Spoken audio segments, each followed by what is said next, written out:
ধোয়া ওঠা গরম ভাতের সাথে যদি এরকম একটা ভর্তা থাকে তাহলে কিন্তু আর কোনো কিছু লাগবে না, শুধুমাত্র এটা দিয়ে তৃপ্তি করে এক থালা ভাত খাওয়া যাবে। এতটা টেস্টি, এতটা মজা। আসসালামু আলাইকুম বন্ধুরা, কেমন আছো? আশা করি যে যেখানে আছো আল্লাহর রহমতে সবাই অনেক ভালো আছো। আলহামদুলিল্লাহ আমিও ভালো আছি। আজকে আরেকটা নতুন রেসিপি নিয়ে চলে এসেছি। সবাইকে রেসিপিটি দেখার জন্য আমার চ্যানেলে স্বাগতম। রেসিপিটা হচ্ছে থানকুনি পাতা দিয়ে একদম ইউনিক মজাদার একটা রেসিপি শেয়ার করব। সেটার জন্য আমি বাজার থেকে থানকুনি পাতা কিনে নিয়ে এসেছি, যেটা কিনা আনাচে কানাচে হয়ে থাকে, আমরা ফেলনা মনে করি।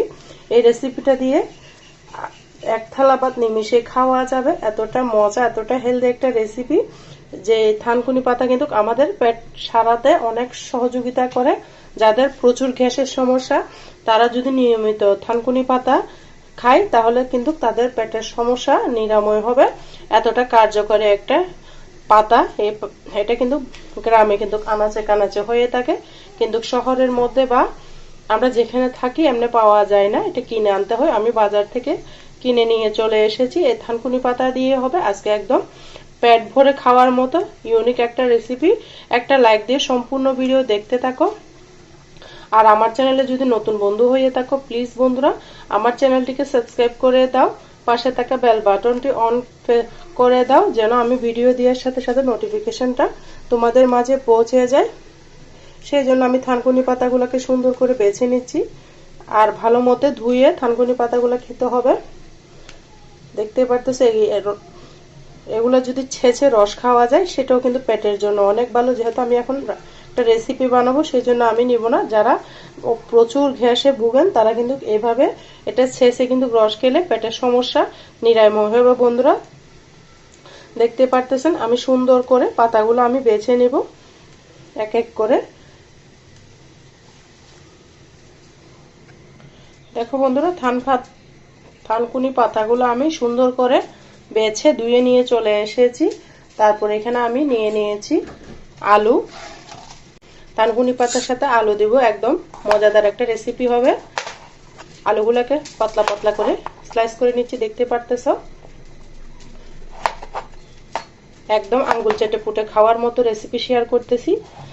ভিডিওটা ভালো লাগলে তোমাদের পরিবারের মাঝে শেয়ার করে দিতে পারো। দেখতে পারতেছো আমি সুন্দর করে আলুগুলাকে কেটে নিয়েছি। এই পর্যায়ে একটা পেঁয়াজকে সুন্দর করে আমি কেটে নেব।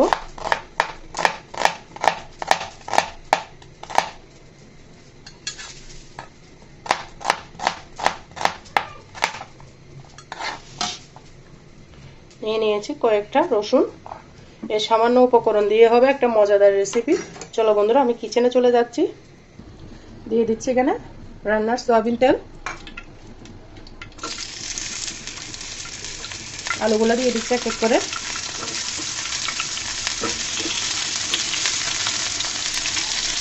এই পর্যায়ে কিন্তু আমি চুলাটা বন্ধ করে দিয়েছি বন্ধুরা। আমার তেলটা অনেক গরম হয়ে গিয়েছে, সেই জন্য তেল যখন গরম হয়ে যাবে অবশ্যই চুলার আগুনটা বন্ধ করে দিবে, না হলে কিন্তু আগুন ধরে যাওয়ার সম্ভাবনা থাকে। যারা নতুন রাঁধুনি তাদের জন্য আমি বললাম, আর আমরা যারা পুরাতন রাঁধুনি আছে তারা কিন্তু সবাই জানে। এই পর্যায়ে আগুনটাকে ধরিয়ে দিচ্ছি। আলুটাকে সুন্দর করে ভেজে নিব। দিয়ে দিচ্ছি স্বাদ মতো একটু লবণ। লবণটা দিলে আলুর মধ্যে প্রবেশ করবে, খেতে বেশি ভালো লাগবে। আলুটাকে আমি লাল লাল করে ভেজে নিব। এইভাবে বন্ধুরা আলু দিয়ে থানকুনি পাতার একটা ভর্তা বানিয়ে দেখবা, খেতে অসাধারণ লাগবে। আবার বলবে আবার বানিয়ে দাও, যাকে খাওয়াবে সে তোমার প্রশংসা না করে পারবে না। এই জন্য আলুটাকে অবশ্যই পাতলা পাতলা করে কেটে নিতে হবে।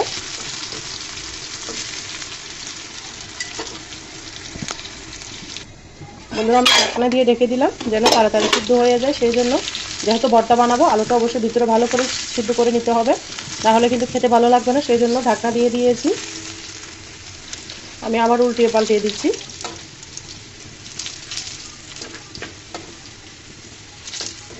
আর বন্ধুরা যারা ভিডিও দেখতে দেখতে এতটুকু এসে গিয়েছে একটা লাইক দিতে ভুলে গিয়েছো, ছোট্ট একটা লাইক দিয়ে দাও। আর যারা আমার চ্যানেলে নতুন বন্ধু হয়ে আছো প্লিজ বন্ধুরা আমার চ্যানেলটিকে সাবস্ক্রাইব করে দেওয়ার অনুরোধ রইল। দেখতে পারতেছো আলুগুলা কিন্তু সিদ্ধ হয়ে যাচ্ছে। আর পাশে থাকা বেল বাটনটি প্রেস করে দাও যেন আমি ভিডিও দেওয়ার সাথে সাথে নোটিফিকেশনটা সবার আগে তোমাদের মাঝে পৌঁছে যায়। যারা এই কাজটি করে রেখেছো সবাইকে অসংখ্য ধন্যবাদ। এই পর্যায়ে কিন্তু চুলার আগুনটা কমিয়ে রাখতে হবে, না হলে উপর দিয়ে হয়ে যাবে, ভিতরে কাঁচা থেকে যাবে, খেতে ভালো লাগবে না।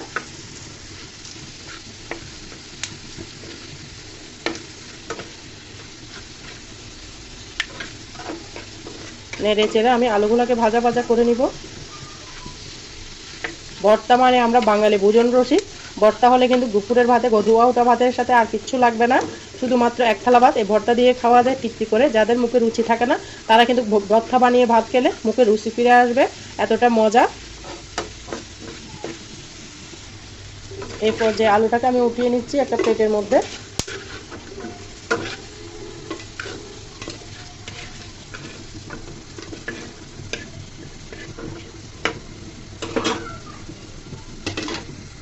দিয়ে দিব পেঁয়াজ কুচি আর রসুন একসাথে দিয়ে দিলাম, দিয়ে সুন্দর করে লাল লাল করে ভেজে নিব।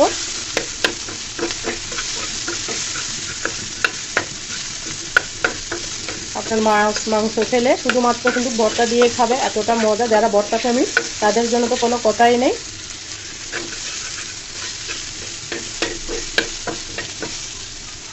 বন্ধুরা, পেঁয়াজগুলো লাল হতে হতে আমি থানকুনি পাতাগুলোকে সুন্দর করে কেটে নিব। দেখে থানকুনি পাতাগুলোকে সুন্দর করে কুচি কুচি করে নিব, যত সম্ভব কুচি করে নিতে চেষ্টা করবা, তাহলে কিন্তু এই রেসিপিটা খেতে বেশি ভালো লাগবে।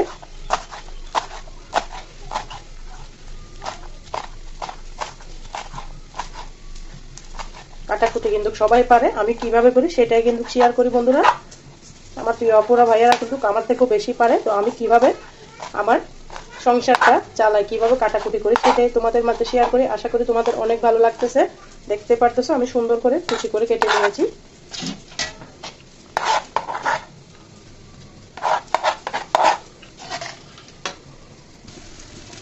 দেখো বন্ধুরা, পেঁয়াজ রসুনগুলো কিন্তু লাল লাল করে ভাজা হয়ে গিয়েছে, এগুলোকে আমি উঠিয়ে নিব।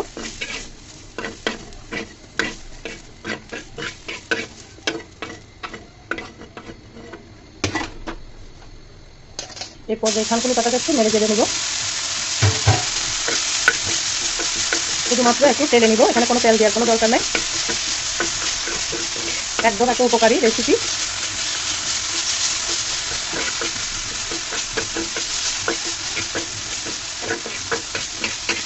থানকুনি পাতাটাকে উঠিয়ে নিব।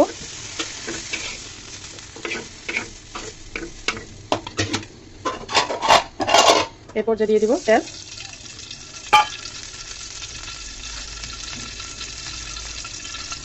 তেলটা দিয়ে কয়েকটা শুকনো মরিচ দিয়ে দিলাম। শুকনো মরিচটাকেও লাল লাল করে ভেজে নিব। আজকে ভর্তাটা আমি শুধুমাত্র শুকনো মরিচ দিয়ে বানাবো, এখানে কোনো লাল মরিচের ব্যবহার করবো না, একদম সিম্পল ভাবে দেখাবো।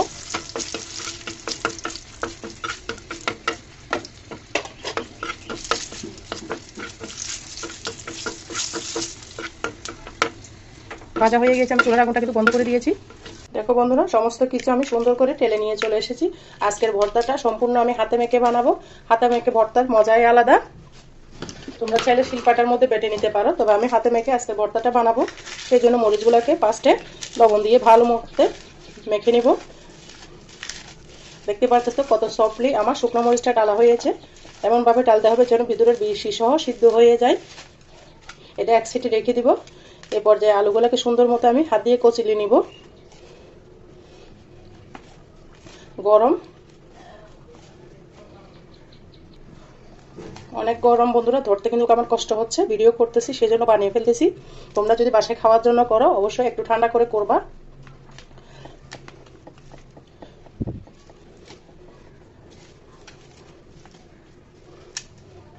এগুলো একটু ঠান্ডা হতে থাক, ভেঙে দিয়েছি, ঠান্ডা হয়ে যাবে। এই পর্যায়ে পেঁয়াজগুলোকে সুন্দর মতো কচলে নিব, রসুনটা একটু কচলে নিব,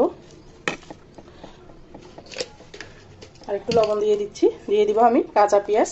কাঁচা পেঁয়াজটা দিলে কিন্তু ভর্তার স্বাদটা দ্বিগুণ বেড়ে যায়, এতটা মজা হয়, খেতে অমৃতর মতো লাগে। আর যদি তোমরা ভর্তাটা দীর্ঘক্ষণ রাখতে চাও তাহলে কিন্তু কাঁচা পেঁয়াজটা দিবে না, তাহলে কিন্তু ভর্তাটা দীর্ঘক্ষণ থাকবে না, আমি সব সাথে খেয়ে ফেলবো। সেই জন্য আমি কাঁচা পেঁয়াজটা দিলাম। সুন্দর করে দেখতে পারতেছ মিশিয়ে নিয়েছি।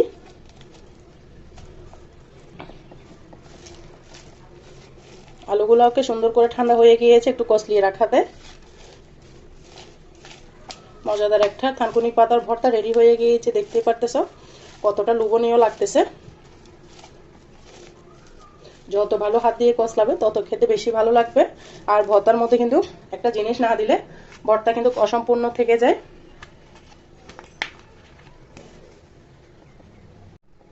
ভর্তার মধ্যে একটা জিনিস, সেটা হচ্ছে সরিষার তেল, যেটা না দিলে কিন্তু ভর্তা বানানো অসম্পূর্ণ থেকে যাবে, এতটা মজা।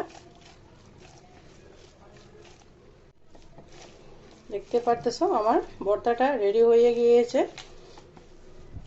অনেক অনেক মজাদার একটা ভর্তা বানিয়ে নিয়েছি গরম ভাতের সাথে, খেতে তো জাস্ট ওয়াও লাগবে। কেমন লাগতেছে বন্ধুরা অবশ্যই ছোট্ট একটা কমেন্টসে বলো। একটা প্লেটের মধ্যে পরিবেশন করে দেখিয়ে দিচ্ছি থানকুনি পাতার এই ভর্তাটা কেমন হয়েছে। দেখতে পারতেছো তোমরা, এই সিজনে কিন্তু থানকুনি পাতা অ্যাভেলেবেল পাওয়া যায়, একবার হলো ট্রাই করবে, খেতে কিন্তু অমৃতের মতো লাগবে। উপর থেকে যদি একটু সরিষার তেল দিয়ে হয় তাহলে তো আরো সুন্দর লাগবে খেতে।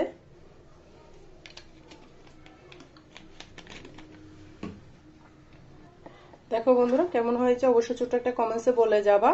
আর তোমরা যারা আমার সাথে এতক্ষণ পর্যন্ত ভিডিও জুড়ে ছিলা সবাইকে অসংখ্য ধন্যবাদ। সবার জন্য মন থেকে অনেক অনেক দোয়া রইল। আজকের মতো আমি এখানে বিদায় নিচ্ছি। সবাই ভালো থাকবে, সুস্থ থাকবে, আমার জন্য আমার পরিবারের জন্য দোয়া করবে।